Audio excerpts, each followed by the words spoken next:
Gen Z డిక్షనరీలో కొత్త కొత్త పదాలు కొత్త కొత్త యాక్రోనిమ్స్ యాడ్ అవుతున్నాయి. అవేంటో ఇప్పుడు తెలుసుకుందాం. ఇక మొదటిది ఫోమో. ఫోమో అంటే ఫియర్ ఆఫ్ మిస్సింగ్ అవుట్.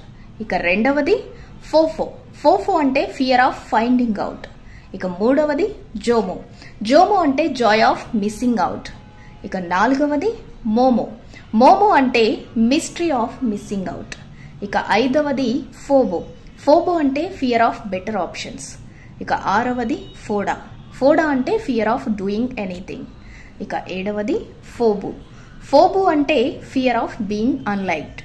ఇక ఎయిత్ వన్ ఫోజీ. ఫోజీ అంటే ఫియర్ ఆఫ్ జాయినింగ్ ఇన్. ఇక నైన్త్ వన్ ఫోపా. ఫోపా అంటే ఫియర్ ఆఫ్ పీపుల్ అరౌండ్. ఇక లాస్ట్ వన్ ఫోబా. ఫోబా అంటే ఫియర్ ఆఫ్ బీయింగ్ అలోన్. వీటన్నిటిలోకెల్లా ఇప్పుడు జెన్జీ డిక్షనరీలో ఎక్కువగా ట్రెండ్ అవుతుంది ఫోఫో. ఫోఫో అంటే ఫియర్ ఆఫ్ ఫైండింగ్ అవుట్. వీటన్నిటి గురించి ఇన్ డీటెయిల్డ్గా నెక్స్ట్ వీడియోలో తెలుసుకుందాం.